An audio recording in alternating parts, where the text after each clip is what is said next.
I want to tell you the rest of my story. How I came to be in this reality with you. But I want you to promise not to judge me. I won't judge you. I have come to understand certain things. Things I know to be true. Things that I know others wouldn't understand unless they had experienced them. Before I can begin my story, I need you to understand the basics of how I have come to understand the universe. The link between our bodies and physical space is strong, but it is nothing compared to the link between our minds and physical space. Our bodies exist as a visual representation of our minds. They are nothing more. Every mind has the capability of transcending physical form. Many do, even if they don't realize it. The very nature of physical reality is very unphysical. Humans have evolved to ignore the complexities and realities of the universe by using physical form to protect them from the harshness of existence. The very nature of being is to be in pain, is to long for and to be unfulfilled. To cope, we developed corporeal form. The use of physical form is not unlike leaving the light off at all times, obstructing the undesirables in the room. Do you understand what I'm saying so far? More or less. Please, continue. When I entered your reality, I was a much different person than I am now. My reality was much worse than this one. I was a girl who was entirely lost. From a young age, people thrust their expectations on me. They believed I was destined for artistic greatness. I was a child prodigy in many ways. I had peaked by my early teens, and I was no longer able to perform or create at a level that could match the adults around me. I was, for all intents and purposes, a disappointment. Picture for a moment being a young girl who can't do wrong. Everything I created, everything I said impressed those around me. I was the perfect child artist, but that's all I ever was. When I became an adult, my body grew, but my artistry remained childlike. I considered quitting piano, considered removing myself from art altogether, but something pulled me back. Somewhere along the course of my life, I had developed an artist's mentality. I knew I wasn't a good adult artist, but I was still compelled to create. And with each new thing I tried, I continued to disappoint those around me. It was May 22nd, 1996, when I met the man who would fix this for me. At 3:02 a.m., I walked into a music club in the city. He was on stage, playing to a small but enthusiastic audience. Each note he played on his guitar seemed to tell me something that I had always known but had never really understood. After he finished, I knew that I had to speak with him. It wasn't before long that we became both romantically and artistically involved. It was as if knowing him had somehow broken the seal around my mind that was preventing me from creating something worthwhile. The lack of refinement to his playing freed me from the confines of rhythmic and artistic regularity. I don't mean to suggest that he was lacking in technical refinement, just that a certain jubilation came through in his playing that I had never experienced. Our relationship was like a whirlwind of physical and emotional affection. Never had I given myself to someone so literally and spiritually before. Together, we wrote A Distant Voice, and I knew that I still had the hopes of being not only a good artist, but an interesting human being. Something terrible happened on May 22nd of 1997. At 3:02 p.m., his daughter had come home and found us together. He hadn't yet told his children about me. I was a much younger woman. He followed her out and into a coffee shop. I waited for them to return, hating myself more and more for entering his life and making it difficult. I waited there until 3:02 a.m., completely beside myself. And the strange thing is, he never returned. He never came back into his own apartment. I stayed there for a few days, knowing he'd have to come back eventually. And he simply never did. I called his friends, I called his manager, and they all said they hadn't seen him. Just like that, he slipped through the cracks of my reality and never returned. And you never saw him again? I did. It was May 22nd, 1998, 12:01 p.m. A minute into the first concert I had put on since his disappearance. I had refused to do our music live or release A Distant Voice until I had seen him again. Finally, legal pressure forced me to schedule a release for May 22nd, 1999, with a year-long tour to promote it. I watched in terror from behind my piano as he wrapped his arm around a girl even younger than I. This girl was not his daughter, though she was probably his daughter's age. I left the stage and receded into myself. The man who placed his arms around that young woman was not the same man who placed his arms around me so many times. It couldn't have been. The man I knew would not have put on such a display of affection, knowing it could hurt someone so much. It was in that moment that I longed to leave my reality behind, to sever my ties to my physical form and exist in a different space. For many days, nights, minutes, seconds, I sat in my bed, slowly drifting further into my own depression, slowly pulling my mind from my body. When the separation happened, it was almost immediate. It was so sudden that the painful moments leading up to it felt trivial. I was just my mind, and I had left my physical body behind.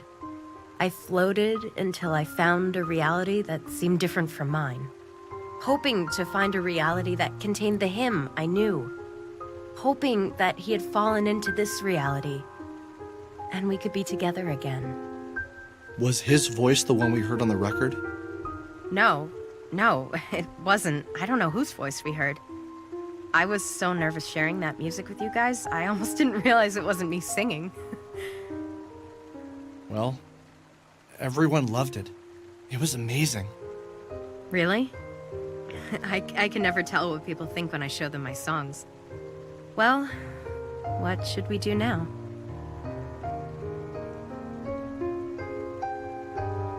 Lead the way.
For everyone, time is measured differently.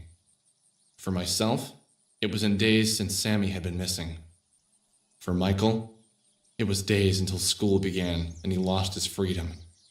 For Vela, time was measured in music. A careless and overwhelming existence where the oral world carried more weight than the physical world. For Claudio and Rory, it was days since their siblings vanished from their lives. For Chandra, I think it was days until she could escape counting days since her little brother's disappearance. But for all of us, time moved at the same rate, calculating days until we found a way to feel important. Should I play it? Yeah, we've come this far. It'd be stupid not to do it. I'm ready, guys. I feel like something exciting is about to happen. Hopefully this isn't a mistake. Worst comes to worst, we made the world a little better with some beautiful music. Just do it already.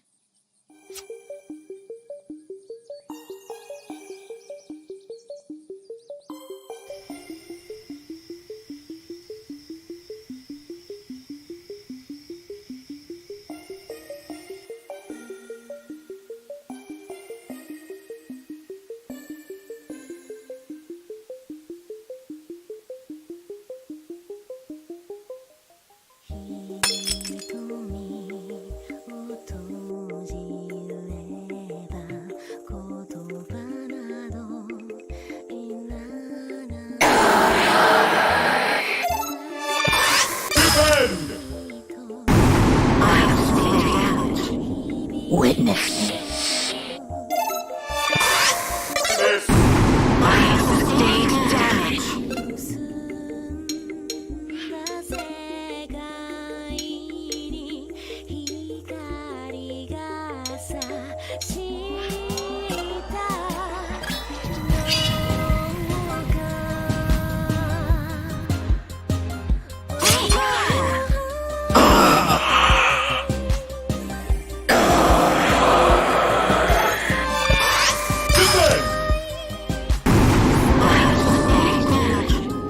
Witness.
Witness.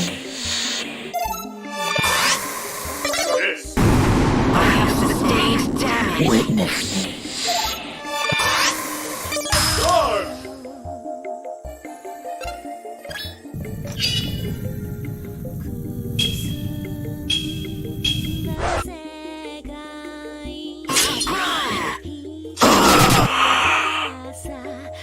Witness.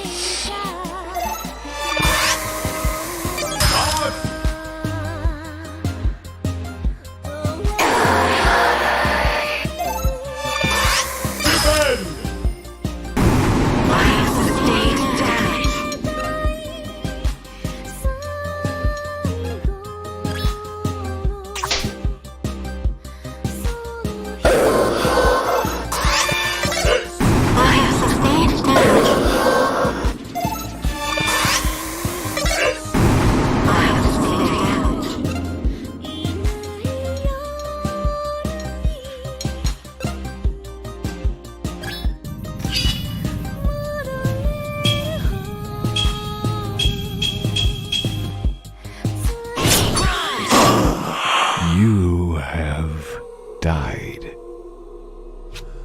Do you feel it?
Witness.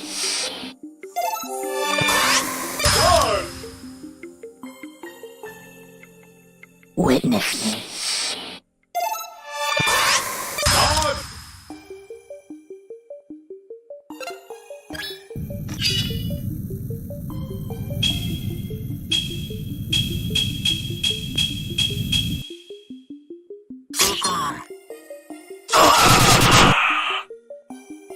Witness.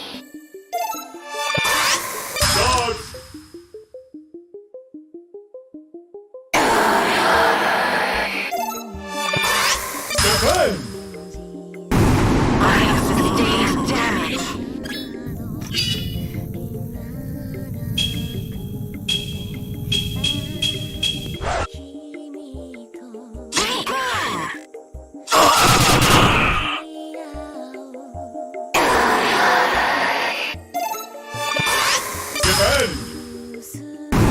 I have sustained damage.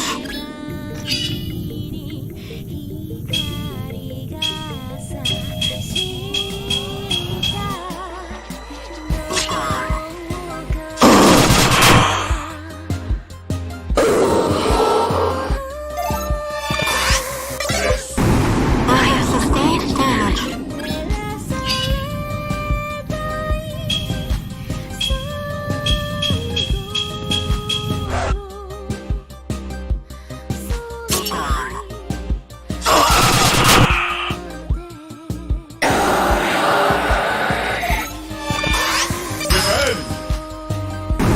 I have sustained damage.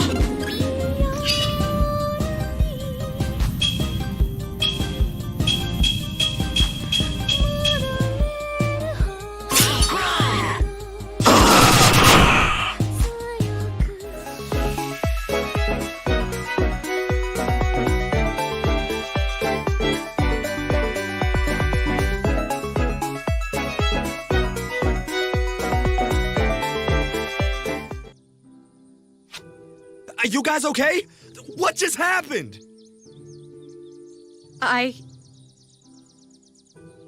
Holy shit! Did you guys see that? See what exactly? You guys put on the record and went into an epileptic fit. It would have been funny in any other context. I did see it. It was amazing. It was the woman made of plastic that I've been dreaming about. Woman made of plastic? What does that mean, Alex? She's like an android or something, but she's like plastic. That's happened to you before? Yeah, like once or twice. It's been a recurring dream or something. But the entities that were behind the camera, she destroyed them so easily, and that wasn't Banish she was using. Do you think she's still in danger? She was stuck in the van. If she could destroy the entities so easily, I don't think there's much danger she could be in. But we need to find her! That's why the entity who was living with me had us play the record, right? To wake her up! I agree. You're right, but what's actually going on here? What is she? You okay? Yeah, I am. But forget it, never mind. I can't really explain it yet. It's just a feeling. Give me some time, and maybe I'll be able to put it into words. So, what's the plan here? Do we just go and try and find the van this mysterious android is in? If only we could have seen the outside of the van, then we'd at least know what we're supposed to be looking for.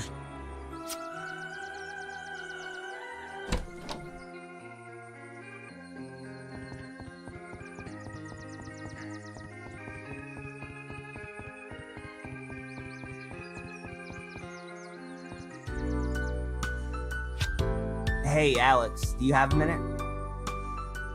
What's up? I was wondering if we could go somewhere and talk for a bit. There's been something on my mind, and yeah.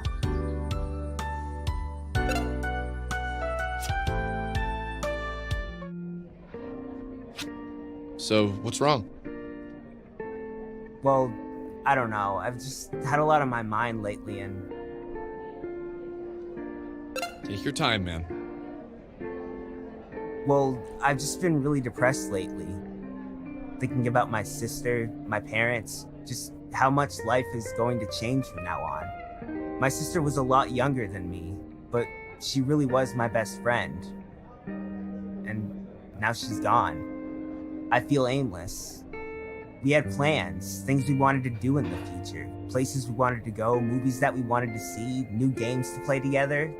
And now none of that will happen. Sometimes I wish... You know what I mean, right? Bad things happen, but life has to move on, right? You don't have your sister anymore, but you have all of us. Michael, me, Vela, Chandra, Claudio. We can't replace your sister, but we're happy that you're still here. If you had become a soul survivor, then we never would have met you, and that's really depressing. I'm not the best with these sort of things, but basically I'm saying I'm happy we met you. Yeah, thanks. Okay. This is awkward. Let's go find the android or something. Let's go!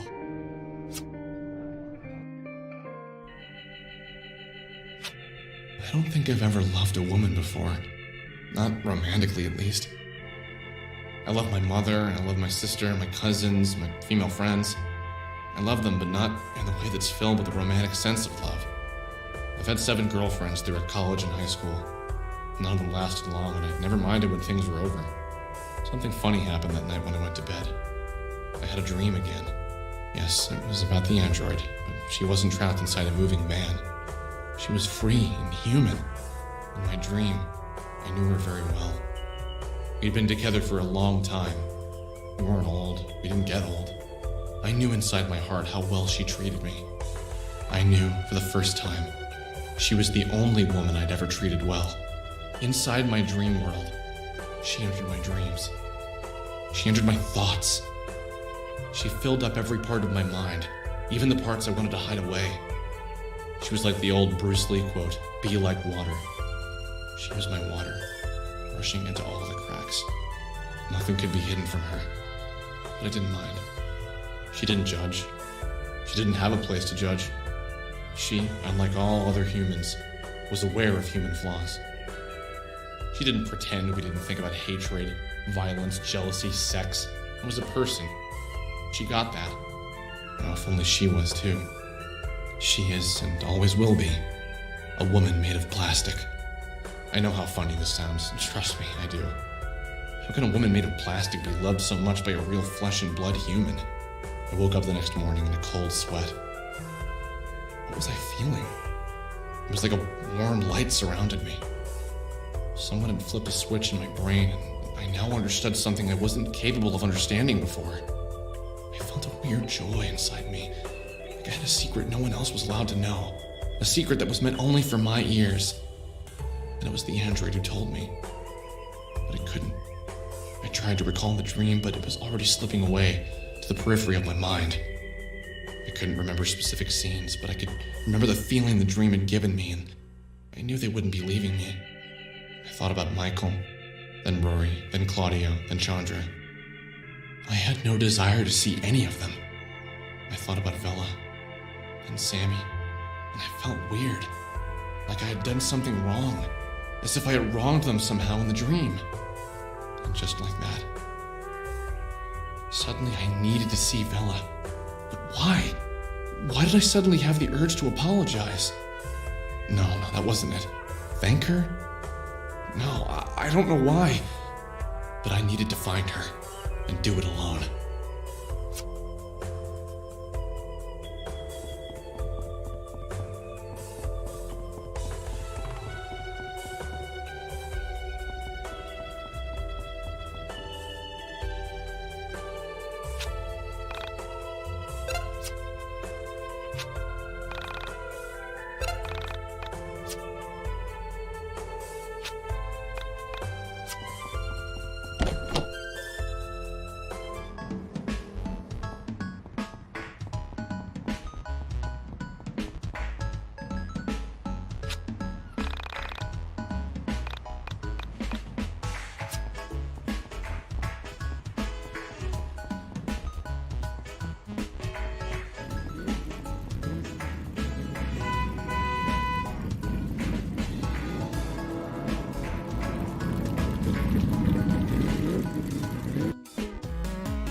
I love the fall, but sometimes I hate it.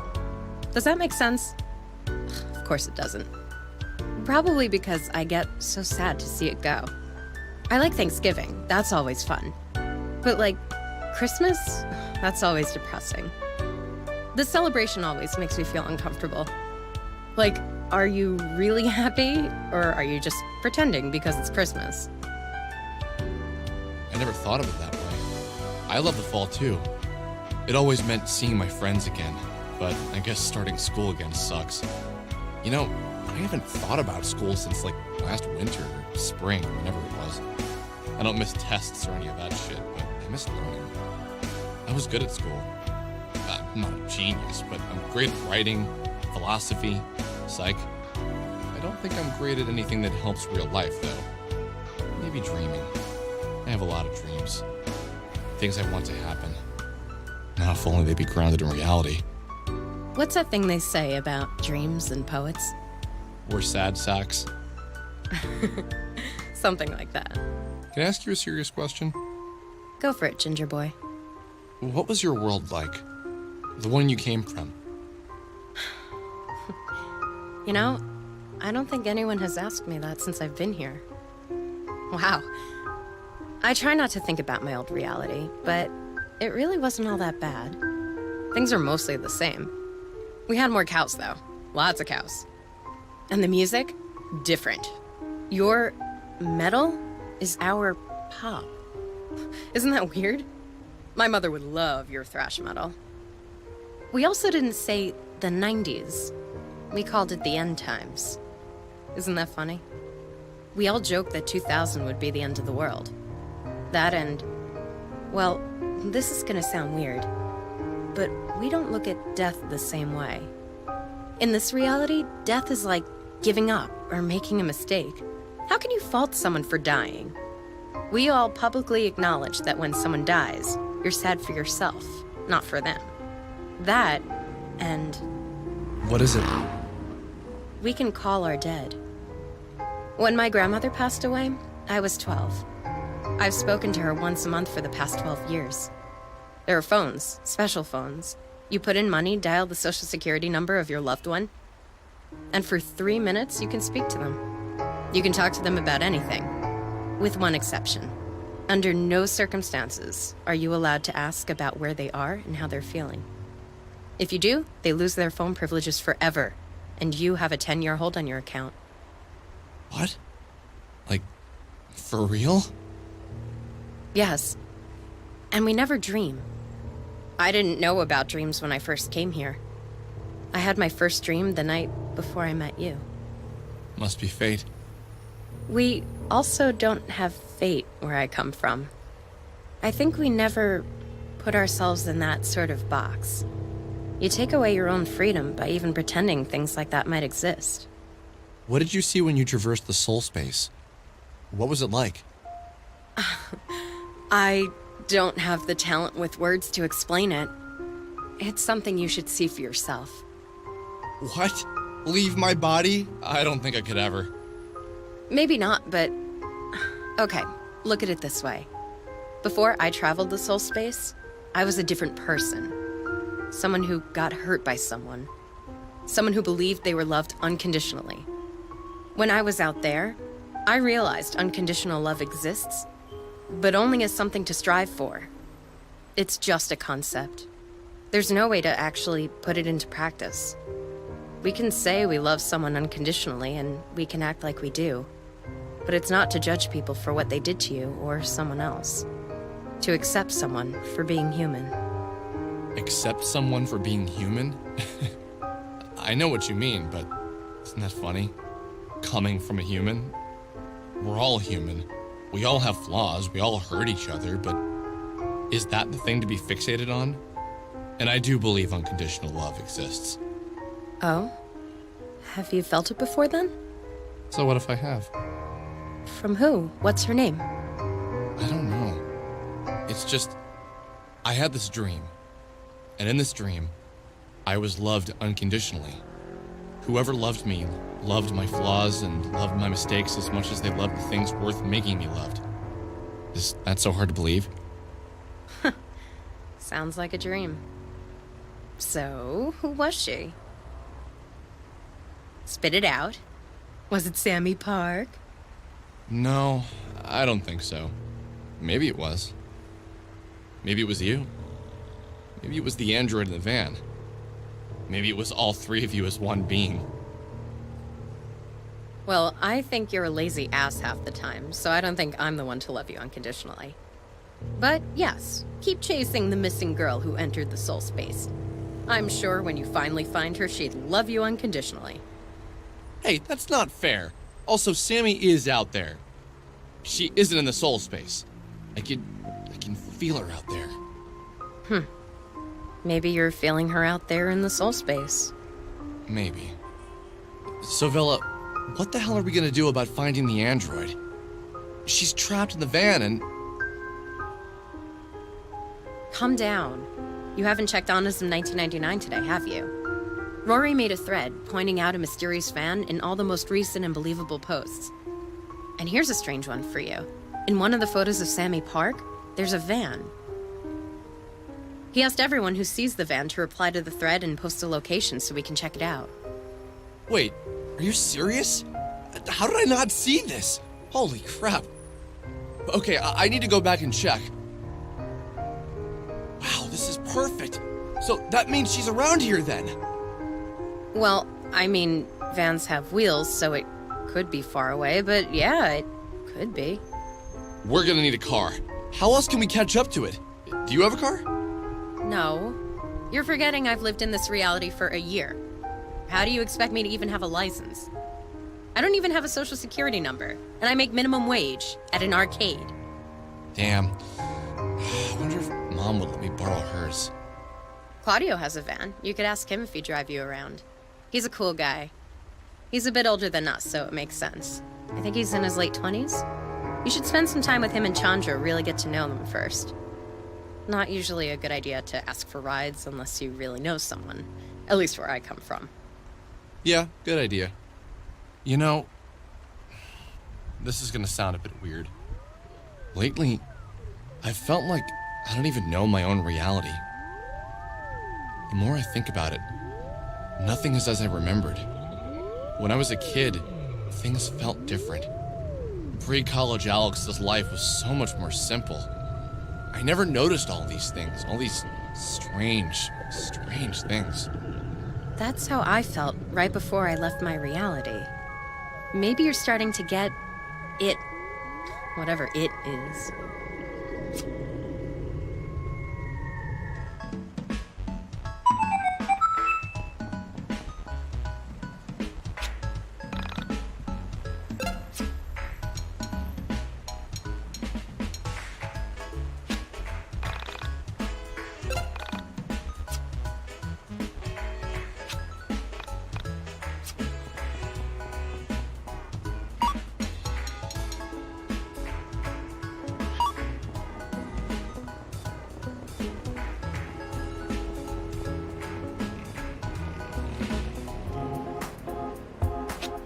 Hey, Claudio. What's going on, man? You know, just enjoying my day off. Beautiful sun, awesome scent of burgers in the area. It's a pretty nice town, man. Yeah, Franklin's all right. Days off at the record store must be great. I never worked retail, but I imagine it blows. Oh, well, I don't really work at the record store. I own it. Didn't you know? You own it? What? Yeah, I own all the record stops. I opened the first one when I was 19, about 9 years ago. My grandfather passed away and left me a bit of money. I put the money down, got a business loan, and the rest is history. Every time you buy a record, I see some profits. Pretty sweet deal if I do say so myself. I had no idea. No wonder you have such a tubular ride, man. Living the dream, Alex. Living the dream. So what's up, man? What are you up to today? Well, I wanted to ask you if you drive when we go to look for the android.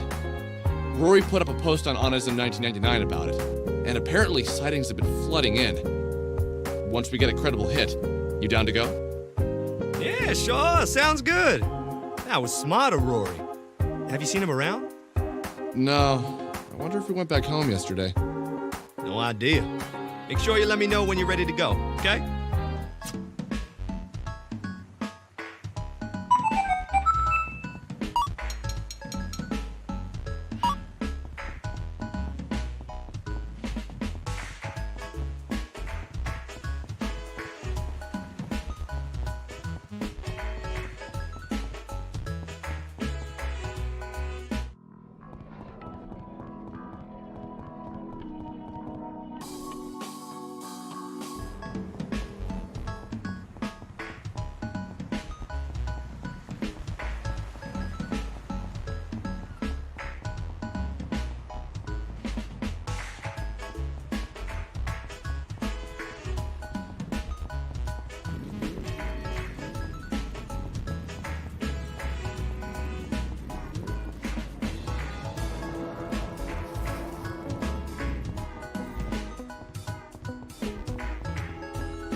Hey man, what's up?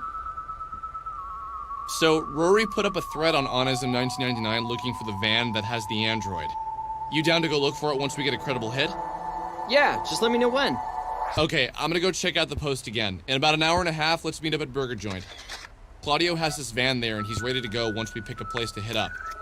Okay, sounds good. I'll let the others know. Oh, do you have Rory's number? I tried messaging him on Onism, but haven't gotten a hit yet. Nah, never bothered to get it. We can swing by and pick him up on the way if we want. That's a good idea. He was pretty bummed yesterday when I last saw him.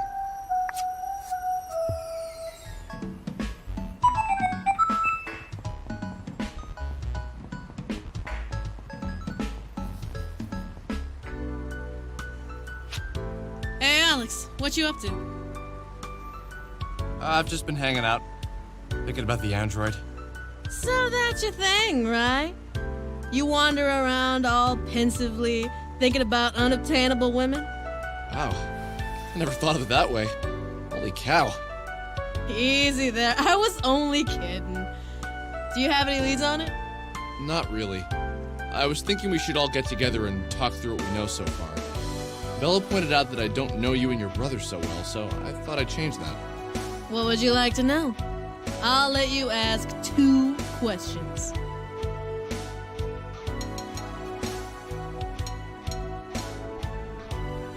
Have you ever heard of Syndrome de Paris, or Paris Shokugan?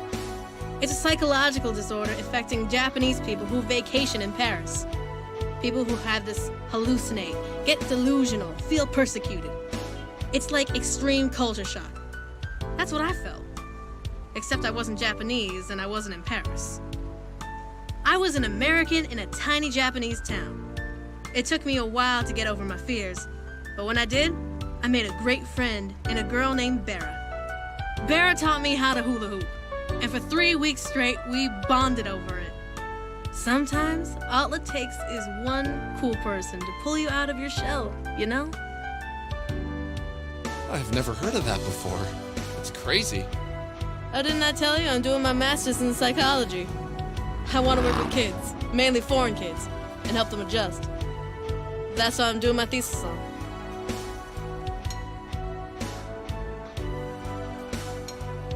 You want to know about my outfit? Okay. You're strange, Alex Eagleston. But I'll bite. Last Christmas, me, Claudio, and my parents went to Japan for Claudio's birthday. We stayed in Nakashibetsu with my dad's coworker. His parents left him their house when they passed away. We stayed there from mid-December to mid-January. I remember feeling scared arriving in Japan. I knew the culture shock was going to be one thing, but I didn't really know what it meant to immerse myself in another culture. The first 2 weeks, I hung with my parents while Claudio wandered around, coming back each night with crazy stories about the girls he was meeting and the fun he was having. That's the amazing thing about my brother. Even in a small town like Nakashibetsu, he can find people to inspire. His happiness is infectious sometimes. Doesn't help he's such a nerd. I'm a bit of a shy person, you know? But eventually I realized that people are the same in every country. I made a friend. Her English was terrible, even worse than my Japanese. So we started hanging out. And long story short, she bought me this on the last day of our trip.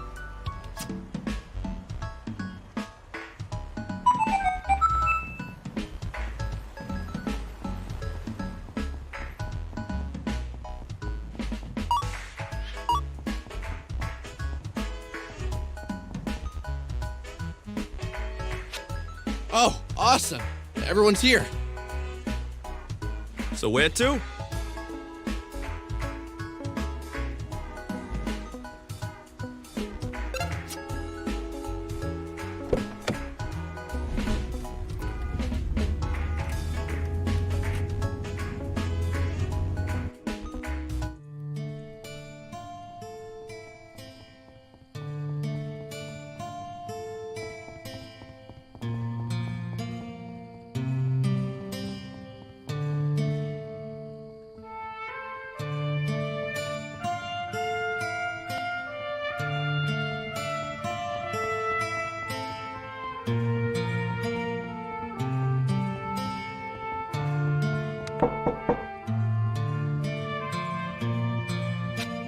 Who is it?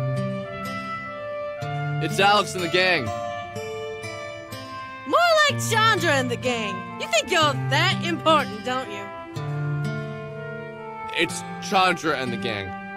We're gonna go check out some of the leads on that weird van. You wanna come with us? Yeah, I'm down. Just let me get dressed.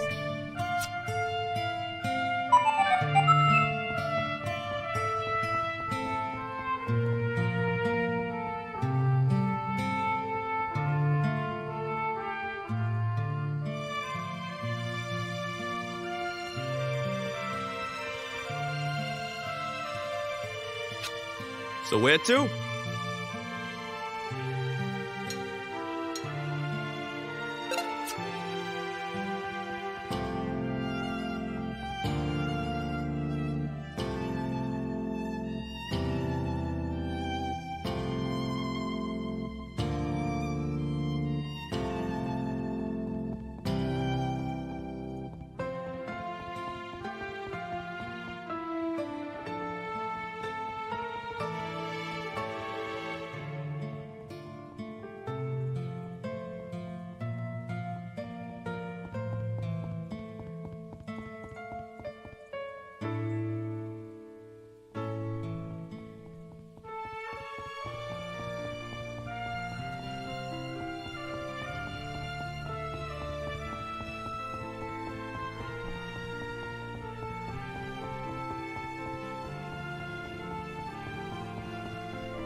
Do you guys see a van? I don't see anything. Yo, you want to hear a screwed up story? Yeah, what's up? You see that water tower up there? About a week after Sammy Pack went missing, people in my town started complaining about the color and taste of the water. My house wasn't affected because we have a well. So the water company opens up the tower and they find the body of a girl. She has no clothes on and she's been in there for days. What's really screwed up is she was locked in there. You can't really lock yourself in a water tower when the water is 5 feet from the lock, even more so when the lock is on the outside.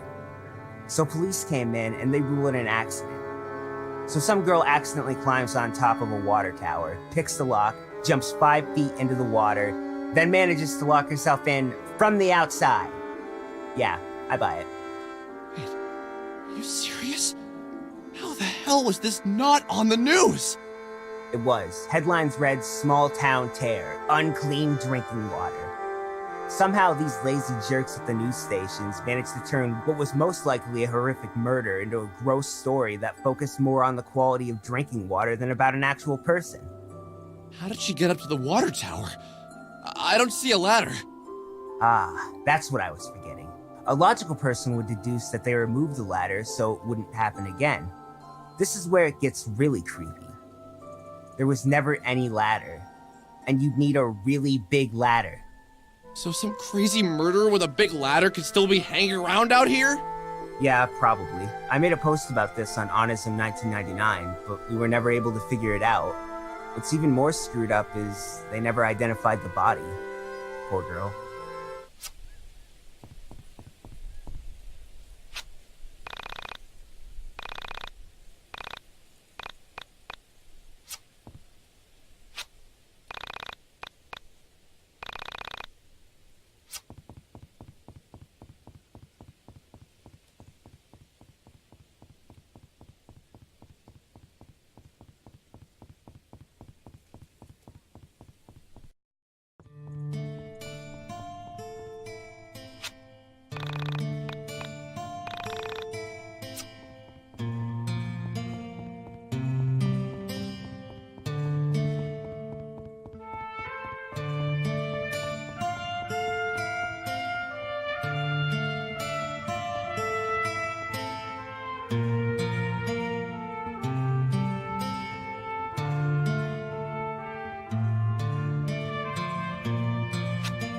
So where to?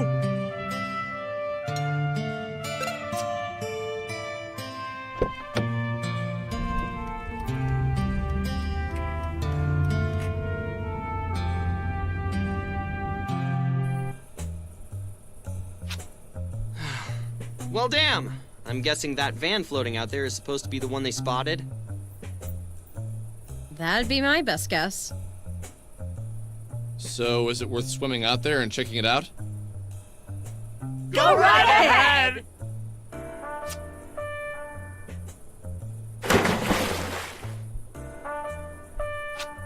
What? Oh, hey, you guys suck! How's the water?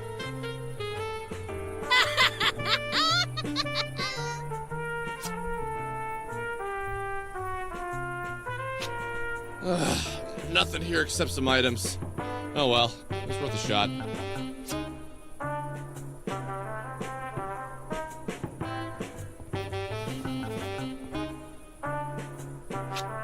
So where to?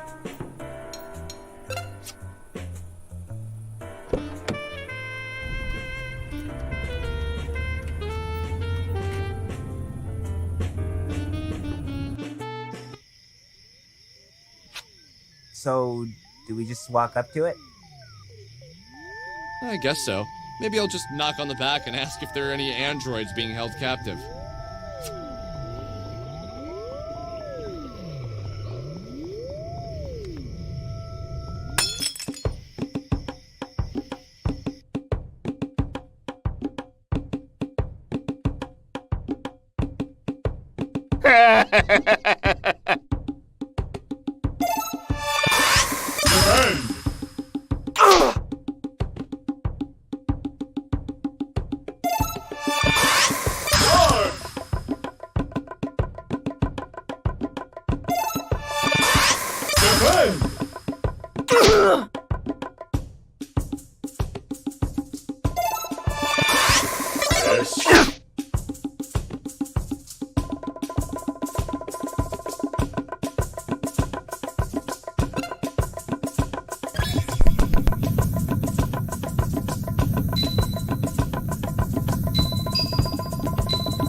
Alex!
Smile for the camera, baby.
Michael!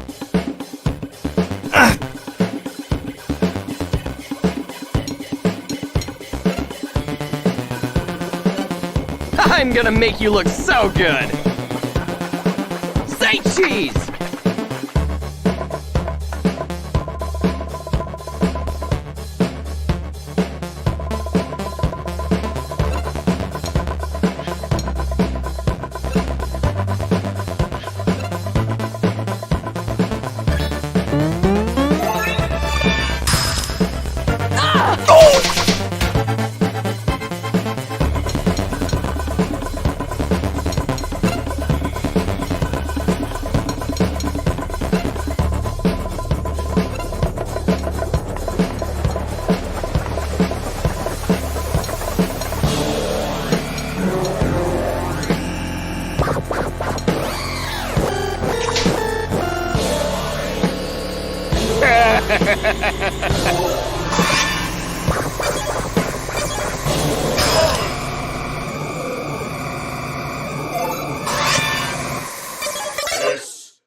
Michael!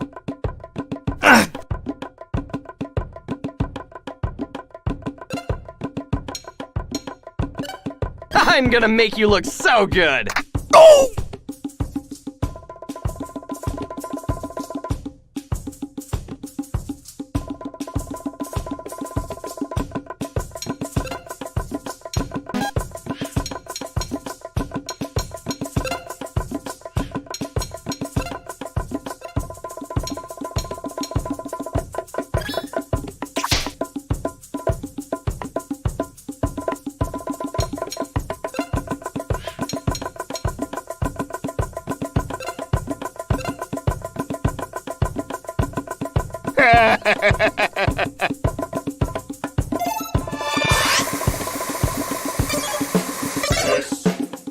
That's not as scary as I thought.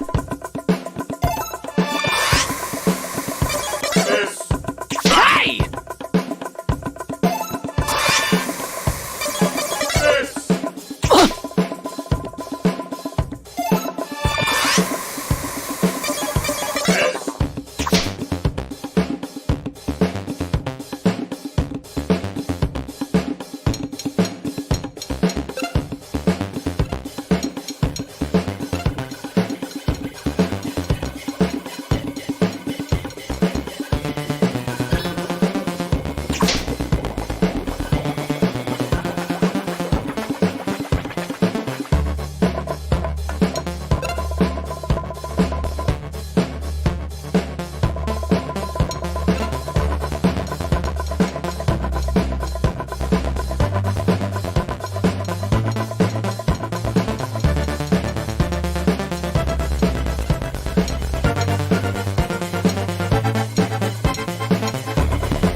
Bella!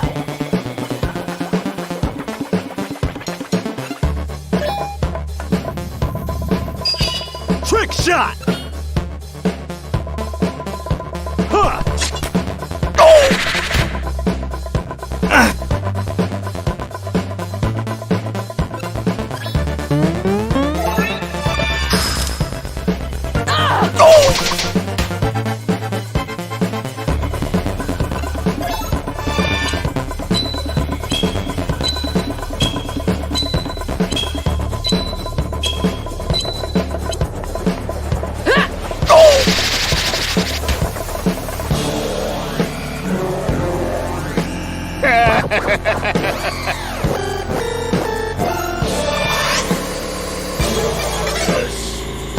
Go on without me.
Oh!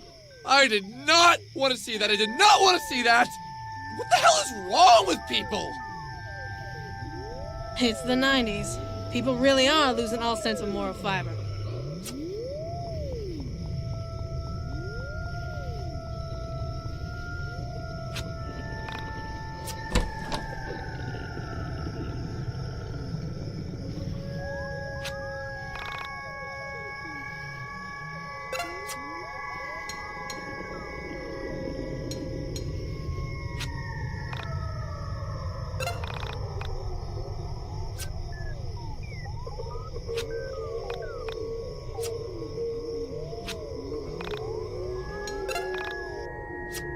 The face is screwed up in this window.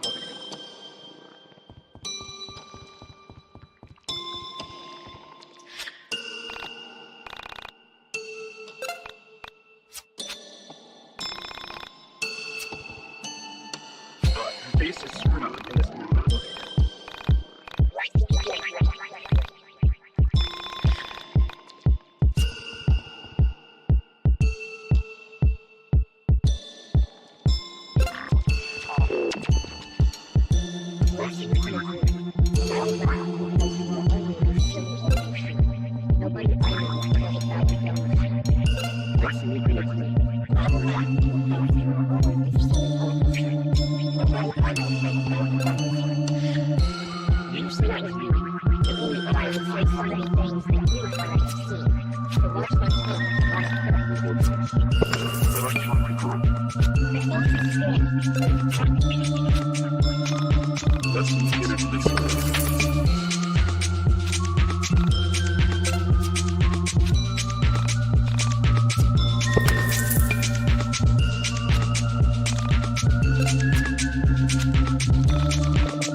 This is for you.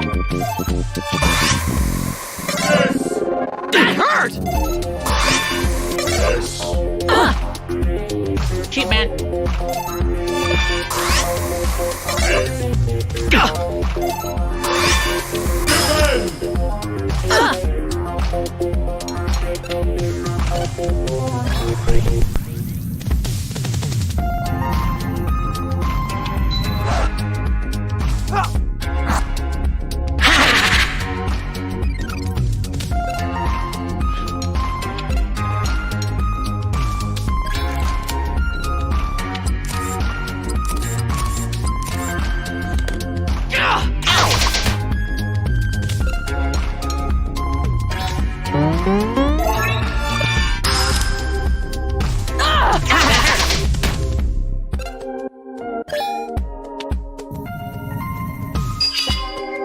Trick shot!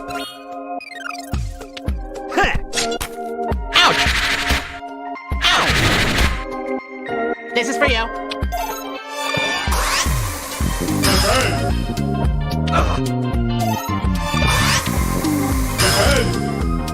Nice!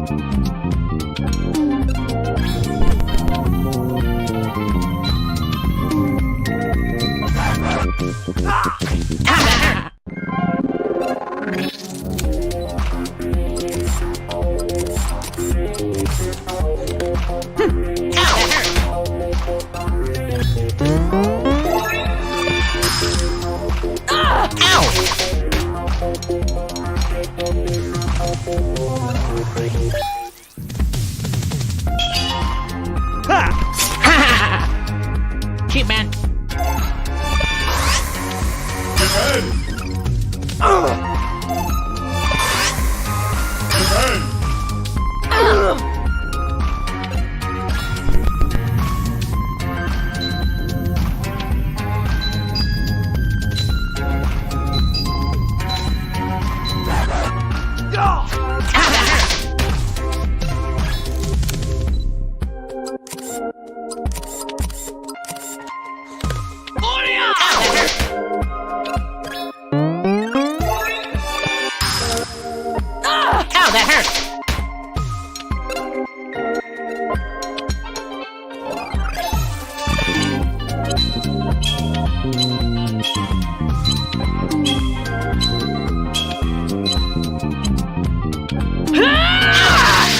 Keep, man.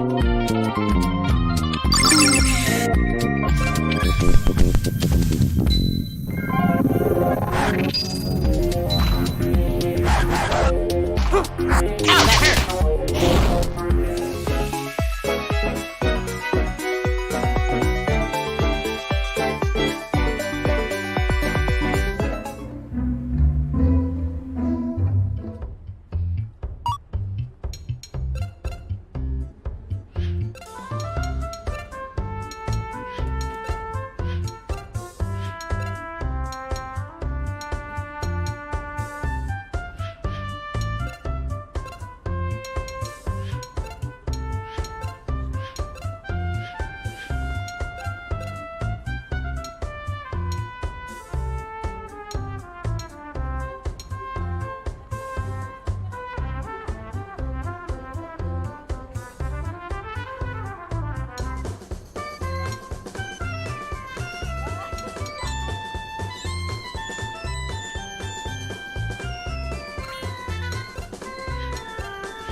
So where to?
So where to?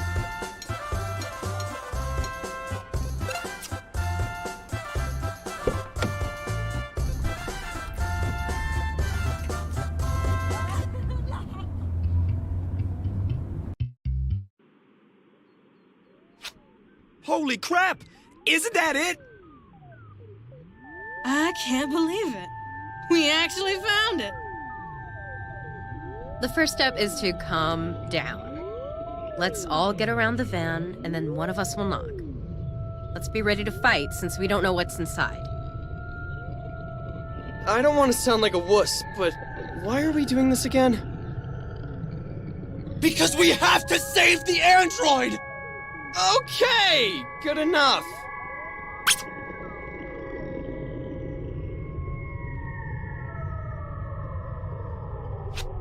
What are those kids doing with this mysterious van? Doesn't anyone else find this a little odd? So, the soul survivors are working with the mall rats. Don't be stupid. Something isn't right here. Okay, so those kids have the keys to the van.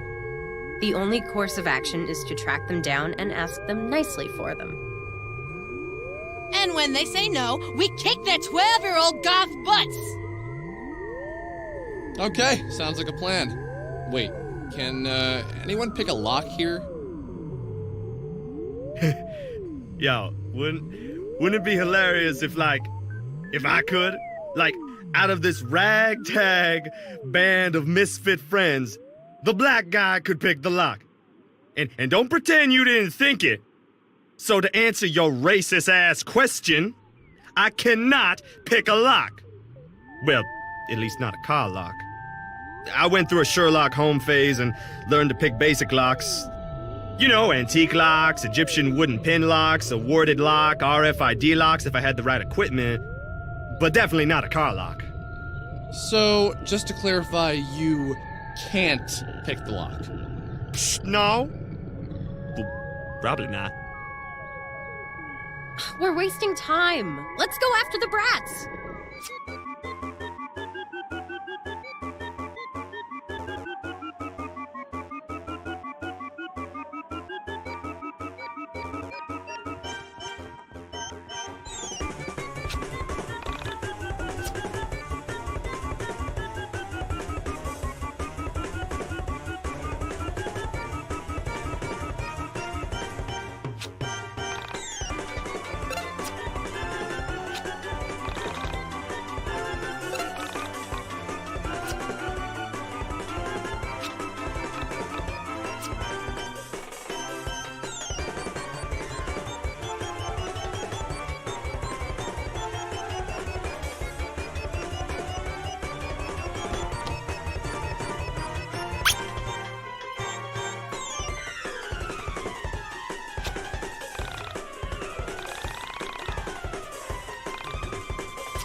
Hey, wait up! Why are you guys running from us? It commands us! What? Oh god, not this. Have you seen this before? Yeah, it's called These Little Brats Have Been Watching Too Much Goosebumps and Reading Too Much H.P. Lovecraft. Look, we don't have time for these stupid games. The darkness hasn't commanded you to do anything. Give us the keys to the van, and we can all walk away unscathed. You can go home, wash off your eyeliner, apologize to your parents, and go back to being normal kids. Wow, Vella. Sounds like you're speaking from experience. I'll ignore that one for now, Michael. Okay, looks like we're going to have to beat up some twerps!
Trick shot!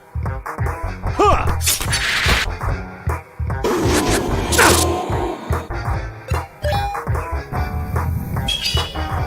Ha!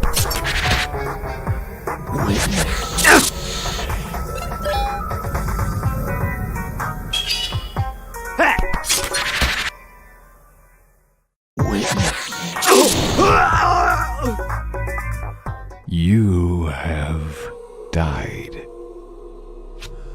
Do you feel it? Do you feel that tingling sensation?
Vanish!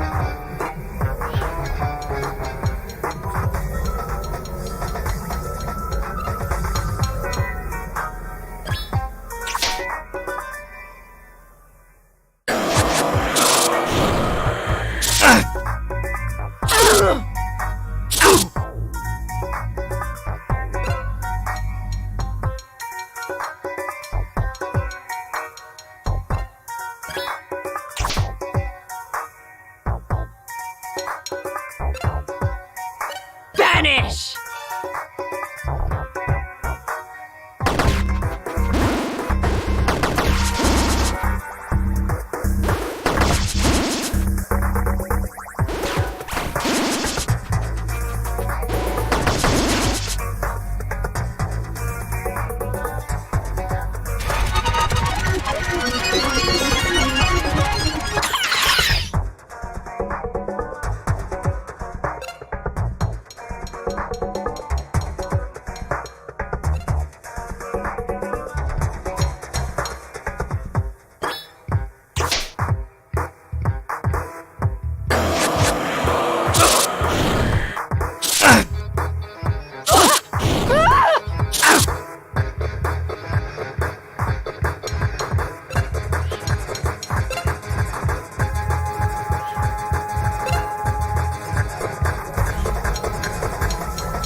Witness.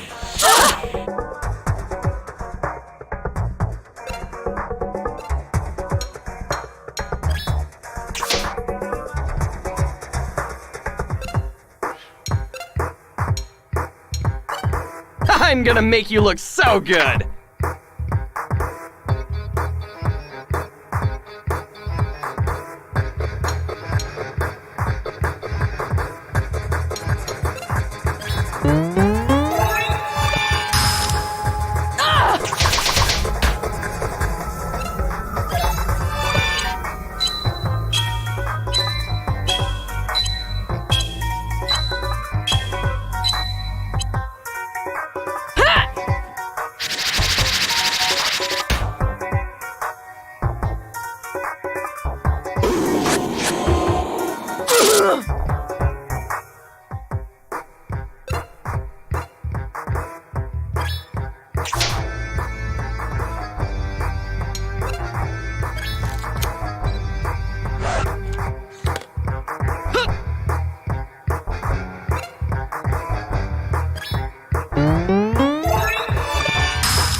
Smile for the camera, baby!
Smile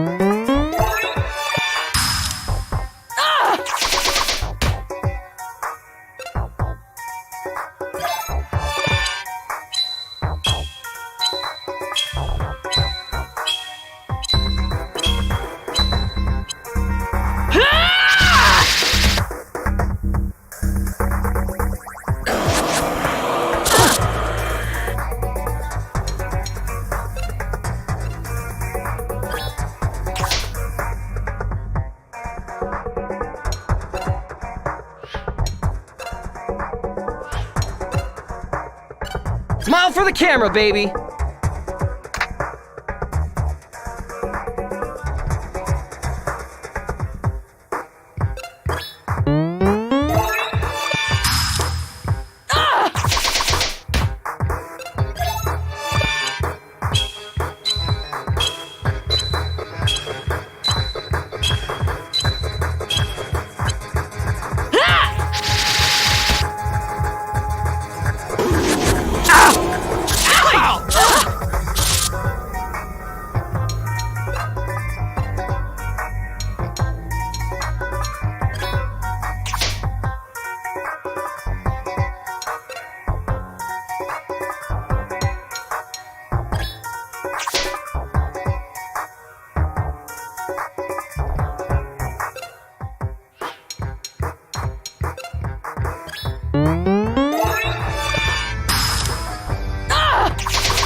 I'm gonna make you look so good!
defeat the Great Spirit Being! Okay, guys, please just relax. Let me know how this all happened.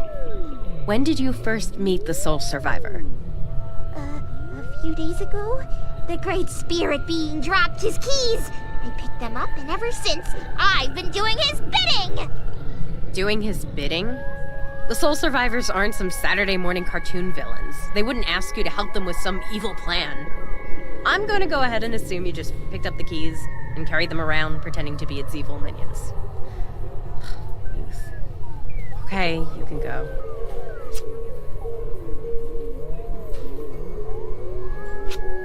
Why would the Soul Survivors be driving around an android? What the hell is going on here? Let's go to the van. Maybe once we open it up, we can find some clues. Walking back to the van, I started to question my actions. Why was I so convinced finding this android was such a good thing? Why was I putting myself in danger like this? A lot of times I felt like I was an airplane circling the landing strip waiting for clearance, waiting for a purpose. Maybe I was Alex, android hunter. No, that didn't make sense. Alex, soul survivor hunter? Still not right.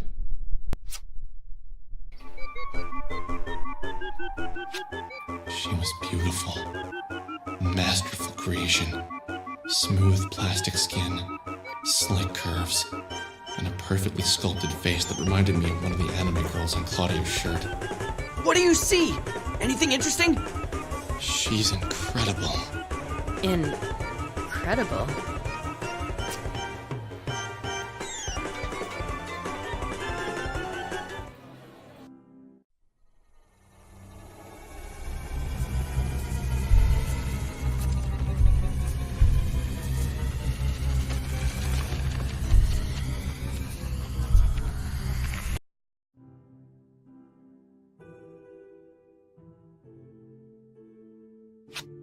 Hello, Alex. My favorite soul. I must thank you for coming to retrieve me. What's happening? I imagine you are wondering who I am, why I know your name, and where we are going. I think it is necessary that I first introduce myself. I am the Essentia 2000. I am an android, made from 2-part epoxy resin and melamine. My consciousness is natural, but my physical form is man-made. I exist in all realities simultaneously, and can account for all parallel versions of my soul. Now, for the question that is burning away at you the most. How do I know your name? You and I have met time and time again. We are soulmates, in the true sense of the word. This is the part where you say, "I've never met you before," and then silently add, "Except in my dreams." This can and will be explained. Many months ago, you had the pleasure of making the acquaintance of a Miss Semi Park. Semi had begun the process of leaving her physical form behind. When you met her, she had already made up her mind to leave her body and enter into the place between places, the soul space. You disrupted her transition. Shortly after, you witnessed 2 soul survivors taking her away. Those 2 entities were that 2/3 of her soul that had transitioned. 2 injured parts that hadn't begun to heal. Now you are thinking, how can you possibly know all this? I was there. I am Semi, and Semi is me. When one soul leaves a reality, another can freely enter. The only requirement necessary is having some relation to the departing soul, whether it's being a parallel version of the departing or having an emotional connection to the departing. When Semi left your reality, I entered. Before that, this physical form was destroyed, captured, and held prisoner by the 2 entities that you just defeated in combat. Ever since then, I had tried to return, but as my physical form still held trace amounts of my consciousness, I had to wait until Semi, this reality's version of me, died or escaped into the soul space. Upon her voyage into the void, I entered and I followed you home. I lived with you for weeks as I gained my strength. Finally, I was able to appear to you and guide you to the radio tower. I needed you to find my physical form so that I could speak with you. But what did... Bella's record have to do with my physical form? I'm glad to see you are keeping up with all of my robotic exposition. I am the Essentia 2000. I am Sammy Park. I am Oda Kreutzer, Alice Albert, Surya Yamama. I am Vela Wild, Beta Himura, and many more. But... I do not mean to imply that I go by all of these names and that I happen to share the name of 2 women in your life. I am explicitly saying that I am them, and they are me. You're gonna have to explain how this is all possible. First, I will begin with the dreams you had of me. As a spirit, we are not restrained by physical barriers. However, without a body, it is impossible to astral project. When you slept, I was able to enter inside of your vessel and use it to launch my spiritual form out into the world to seek my physical body.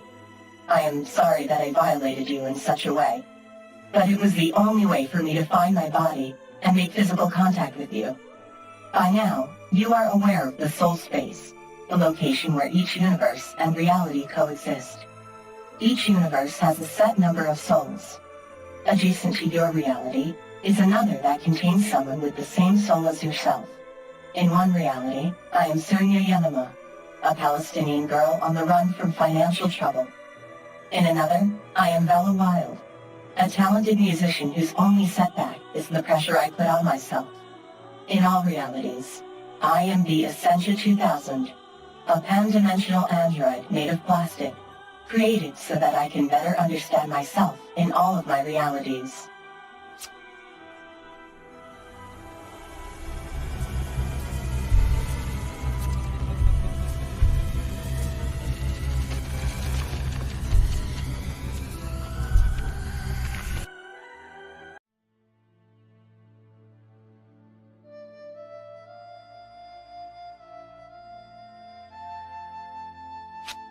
I am sorry I had to take you away from your friends like that.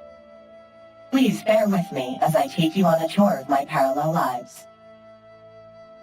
Where exactly are we going?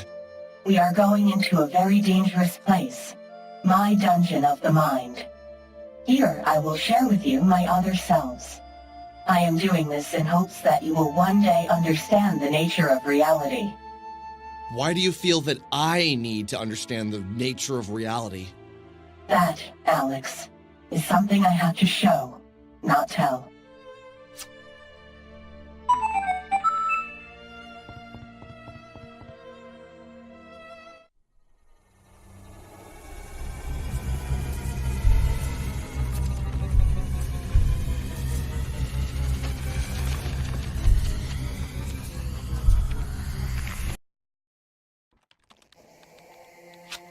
I came to exist 6 years ago, in the winter of 1993.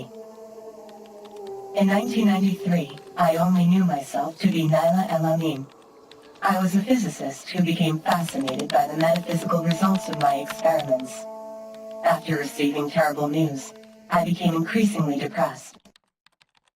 In this period of struggle, I began to become aware of the space in between spaces, the soul space. I longed to leave my reality and explore the various facets of existence I had just discovered, but my body was weak, and I was going to die. I feared separation from my own body, so I created the Essentia 2000, except it wasn't that me, Naila El-Amin, who brought the plastic me into existence. I was weak, and my completion of the Essentia 2000 was many months off. But then, something incredible happened. I came to be through the intellect of another me, of Vladimir Tsar. In that reality, I was a Russian woman with similar goals, sans the severe sorrow and physical fatigue. As the Essentia 2000, I explored the soul space and became aware of all the different versions of myself. The Essentia 2000, the Essentia 1999, and the yet-to-be-created Essentia 2890. So you mean to say that Vela and Sammy share the same soul, but they are not the same person? Essentially, yes. We have the capacity to be anything that we like to be. More often than not, we get to be the thing we least want to be. If you join me now, I'd like to take you on a journey. A journey so that you can better know Sammy, Vela, Nyla, and the other versions of myself. In doing so, I think you may learn something that you so desperately need to know.